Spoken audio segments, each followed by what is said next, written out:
Grocery prices have gone up almost everywhere, and when food gets more expensive, most of us respond in predictable ways. We buy bigger packs because they look cheaper. We stock up when something is on sale. We fill the refrigerator because a full fridge feels like security. And then, a week later, we discover vegetables turning soft in the bottom drawer, leftovers we forgot about, and ingredients we bought for one recipe but never used again. The strange part is that we may be spending more money on food while wasting more of it at the same time. Japan offers a very different way of thinking about grocery shopping. Not because groceries there are unusually cheap, they aren't. And not because Japanese households follow one magical diet, they don't. The difference is often much simpler. It's about what happens before the cooking begins, how much you buy, when you buy it, what ingredients you choose, how many different ways you can use them, and what happens to those ingredients once they enter your home.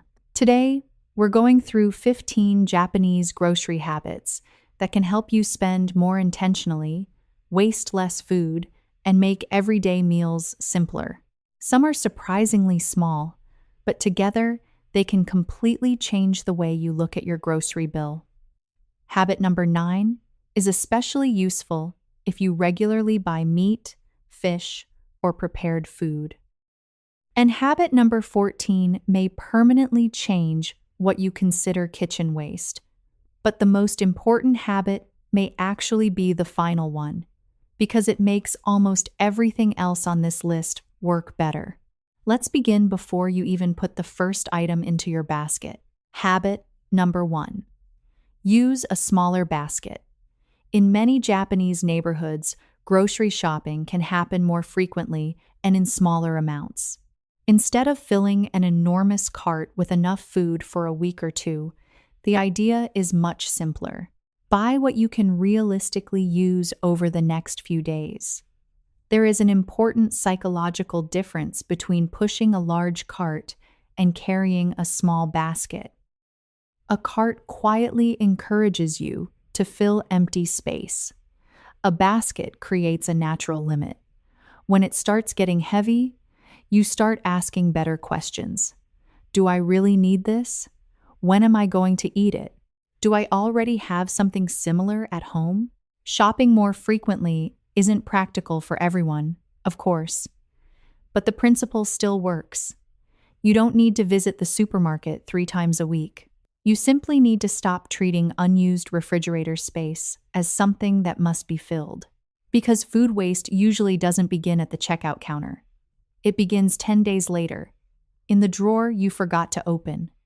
Habit number 2. Shop with the seasons. In Japan, there is a concept called shun.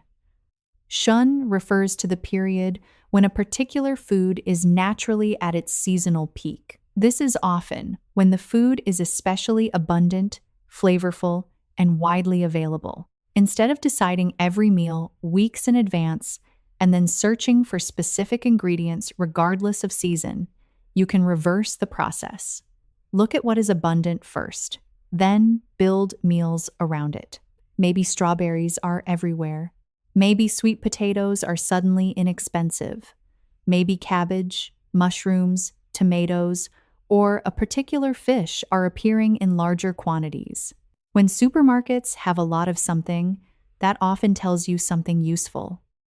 You don't need to memorize a Japanese seasonal food calendar to apply the idea. Just look around. What's piled high? What's being promoted? What's noticeably cheaper this week? Let the supermarket tell you what is abundant, then let abundance influence your meals.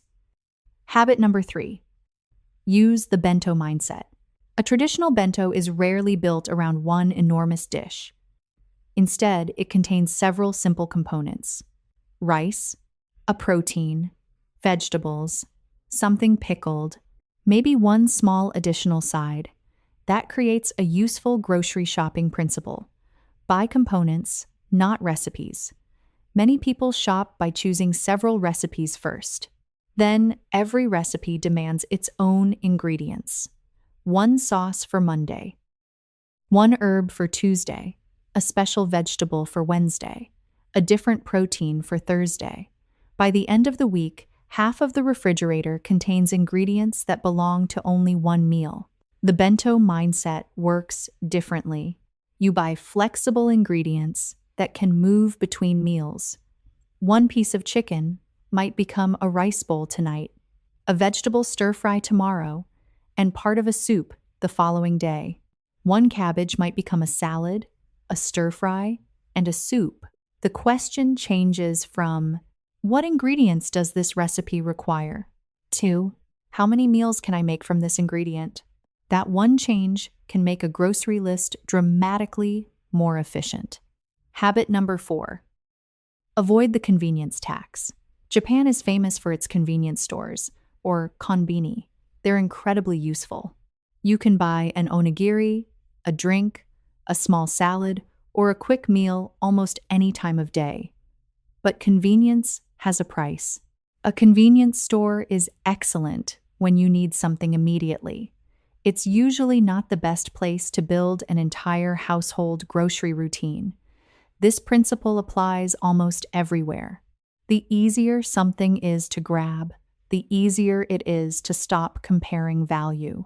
A bottled drink here, a snack there, one prepared meal because you're tired, another small purchase tomorrow. None of those purchases feels expensive individually. But convenience spending often hides inside dozens of small decisions. So use convenience stores for convenience. Use supermarkets, markets, or other lower-cost options for planned shopping. That distinction alone can quietly remove a surprising amount of unnecessary spending. Habit number 5. Learn when markdowns happen. Many supermarkets reduce the price of perishable food as the day gets later. Prepared meals, fish, meat, some produce, items that need to be sold within a limited window. In Japanese supermarkets, these discount stickers can become a familiar part of evening shopping. Instead of immediately assuming reduced food means bad food, look at why it is being discounted. Often, the store simply needs to sell it before closing, or before its selling window becomes too short. The exact timing depends on the store. That's why the habit isn't, shop at 7 o'clock. The habit is, learn your store. Visit at different times. Notice when the first markdown stickers appear. Notice which sections are discounted. Notice whether prices change again later in the evening. You are already spending time shopping. A small change in timing may allow the same budget to buy noticeably more. And this brings us to another important idea. Saving money at the supermarket isn't always about choosing cheaper food. Sometimes it's about buying the same food at a better moment. Now, we've covered 5 habits that affect how you enter the store and how you move through it. But what should actually go into the basket? That's where the next group of habits becomes useful. Habit number 6. Use tofu and natto as flexible protein options. Tofu is inexpensive in many places, simple to prepare, and extremely adaptable. It can be grilled, added to soup, pan-fried, mixed into rice bowls, used in hot pots, or paired with stronger flavors because tofu easily absorbs the seasonings around it. Natto, fermented soybeans, is another traditional Japanese food that is inexpensive and protein-rich. Its flavor and texture are definitely not for everyone, but the broader lesson matters even if you never eat natto. Not every meal needs to be built around a large portion of meat. Keeping 1 or 2 inexpensive plant-based proteins available gives you alternatives. That helps both your grocery budget and your flexibility in the kitchen. Habit number 7. Don't underestimate root vegetables. Daikon radish, renkon or lotus root, carrots, potatoes, sweet potatoes, and other sturdy vegetables often have 3 qualities that make them useful for a low-waste kitchen. They're filling, they're versatile, and many of them keep longer than delicate vegetables. Take daikon, It can be grated, simmered, pickled, added to soup, or shredded into a salad. Rencon can go into stir fries, soups, and simmered dishes while keeping its distinctive crunch. Compare that with buying a delicate vegetable for one meal, forgetting about it for several days, and discovering that it has already spoiled. Cheap food isn't actually cheap when half of it ends up in the trash. Shelf life matters, versatility matters, and knowing how many ways you can use an ingredient matters. Habit number 8, keep dried ingredients that do real work.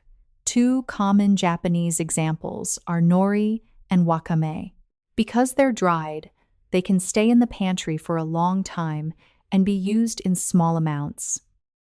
Nori can go with rice, soups, noodles, or simple snacks. Wakame can be rehydrated and added to soup or salads. The larger principle is useful far beyond seaweed.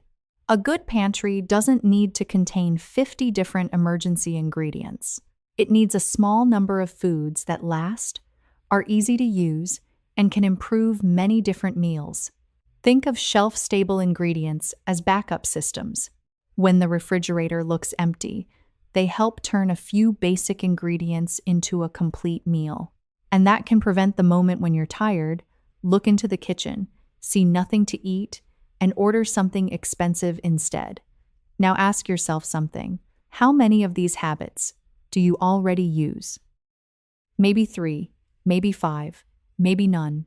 That's fine, because the next habit is one of the most interesting on the entire list. Habit number 9. Learn the markdown pattern, not just the markdown time. Earlier, we talked about evening discounts.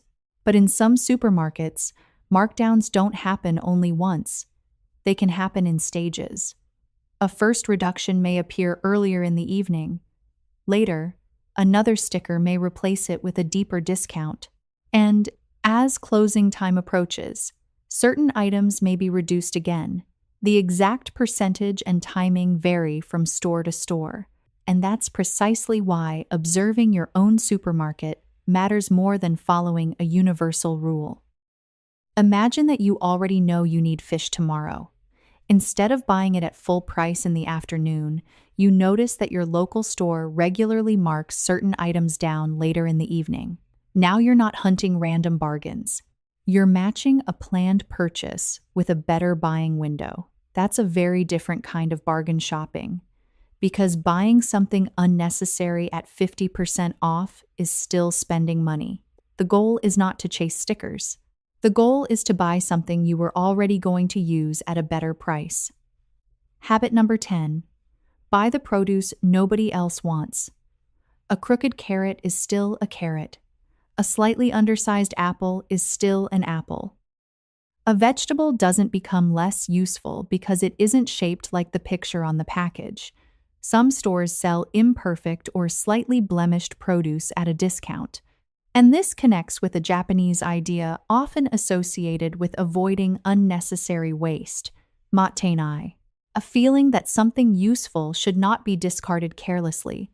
When the appearance of an ingredient doesn't matter for the dish you're making, imperfect produce can be an easy place to save. If you're chopping the carrot anyway, does it matter whether it was perfectly straight? If you're slicing the apple into oatmeal, does it matter whether it was unusually small? We often pay extra for appearance without realizing we're doing it. Now, here's the point where many grocery saving strategies fail. You can use the perfect basket, buy seasonal food, find every markdown, choose inexpensive ingredients, and still waste money. Because saving food at the supermarket means very little if that food comes home and disappears into the refrigerator. So the next 5 habits happen after shopping. Habit number 11, prep immediately. When groceries come home, don't automatically put everything away exactly as you bought it. Do a small amount of preparation first. Wash what makes sense to wash. Trim vegetables. Divide ingredients. Prepare the things you're most likely to avoid later when you're tired. There's a simple reason this works. Friction changes behavior. A vegetable that needs washing, peeling, chopping, and cooking feels like work. A vegetable that is already ready to use feels like dinner. We've all had the experience. You buy vegetables with good intentions. Then, one evening, you're tired. You tell yourself you'll cook them tomorrow. Tomorrow becomes the next day. Then another day, and eventually the vegetables are no longer usable. Immediate prep reduces the number of steps standing between you and the food you've already paid for. Habit number 12. Freeze in small portions. This is especially useful for rice, meat, fish, and other foods you don't need all at once. Instead of freezing one enormous container, divide food into meal-sized portions. Cooked rice can be portioned and frozen individually. Meat can be separated before freezing. Fish can be divided according to how much one meal actually needs. Why? Because a large frozen block creates another problem. You need one portion, but you have to thaw 5. Now suddenly, you're under pressure to use everything quickly. Individual portions remove that problem. They also make quick meals easier. You come home tired. You don't have the energy to cook something complicated, but rice is already portioned. Protein is already portioned. Vegetables are already prepped. Dinner just became easier than ordering takeout. This is an important point. Food systems don't only save money by reducing waste. They save money by making the cheaper option easier when your energy is low. Habit number 13. Use a meal structure. One traditional Japanese meal structure is called Ichiju Sansai, 1 soup and 3 dishes. The exact way families eat varies, of course, but the planning principle is extremely useful. Give meals a simple shape. For example, a soup, a protein, a vegetable, and one smaller side. Now compare that with asking yourself every afternoon, what exciting recipe should I cook tonight? An open-ended question creates endless possibilities. And endless possibilities create complicated grocery lists. A meal structure creates boundaries. You know the slots you're trying to fill. That means you can look at what is already in the refrigerator and ask, what can become the vegetable? What can become the protein? What can go into the soup? Instead of buying 12 ingredients to create one elaborate recipe, you're building meals from interchangeable parts, and that's much easier to sustain. Habit number 14. Use more of the vegetable. This is where your trash can becomes interesting. Broccoli stalks are often discarded, but peel the tougher outer layer, slice the inside, and the stalk can be cooked in a stir-fry. Daikon leaves can be chopped and cooked. Radish greens may be usable. Outer cabbage leaves may still be perfectly good for soup or stir-frying. Obviously, not every part of every vegetable should be eaten, but many households automatically discard edible parts simply because nobody taught them what else to do with them. And that's worth noticing, because every edible piece you throw away is something you already paid for. This isn't about becoming extreme. You don't need to save every peel or force yourself to eat things you don't enjoy. Just pause before throwing something away and ask, is this actually waste? Or have I simply never learned how to use it? That question can change the way you look at food. And finally, habit number 15. Check what you already have before writing the shopping list. Not after, before. This may be the simplest habit in the video, and possibly the most important. Open the refrigerator, look in the vegetable drawer, check the freezer, look at the pantry. What needs to be used soon? What do you already have 2 of? What ingredient could become tomorrow's dinner? Then write the shopping list. Without this step, it's easy to buy another onion while 3 onions are already at home. Buy another sauce because you forgot about the bottle in the back. Buy new vegetables while older vegetables slowly disappear behind them. 5 minutes of inventory changes the purpose of the shopping list. Instead of asking, "What do I want to buy?" you begin asking, "What do I need to complete what I already have?" And that brings all 15 habits together. Because this was never really about discount stickers, or tofu, or small baskets, or freezing rice. The deeper lesson is about changing your relationship with food, buying with a clearer purpose, using ingredients in more than one way, making food easy to reach before it spoils, and treating what you already bought as something worth using fully. A refrigerator packed with forgotten food isn't abundance. It's money slowly becoming waste. And saving money doesn't always mean buying the cheapest possible ingredients. Sometimes it means buying less, using more, and wasting almost nothing. You don't need to adopt all 15 habits this week. In fact, don't. Choose 2. Maybe you check your refrigerator before making the next grocery list. Maybe you learn when your supermarket marks down food. Maybe you begin freezing rice or meat in smaller portions. Maybe you choose one vegetable this week and learn how to use more of it. Try those habits for 2 weeks, then look at 2 things: your refrigerator and your grocery bill. You may notice that the biggest change isn't that you're eating less. It's that you're finally using more of what you already buy. Now, I'm curious, which of these 15 habits surprised you the most? And does your family or culture have a grocery habit that saves money or reduces food waste in a way most people don't know about? Share it in the comments. Some of the most useful ideas aren't invented by experts.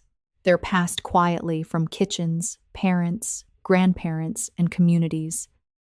And if this video changed how you're going to shop this week, share it with someone who's been watching their grocery bill climb and wondering what to do differently. And in the next video, we'll take the food home and look at another question. How do Japanese kitchens stay organized when they often have far less storage than many Western kitchens? Because buying better is only half the story. The other half is creating a kitchen where everything you buy is actually easy to see, easy to reach, and easy to use. I'll see you there.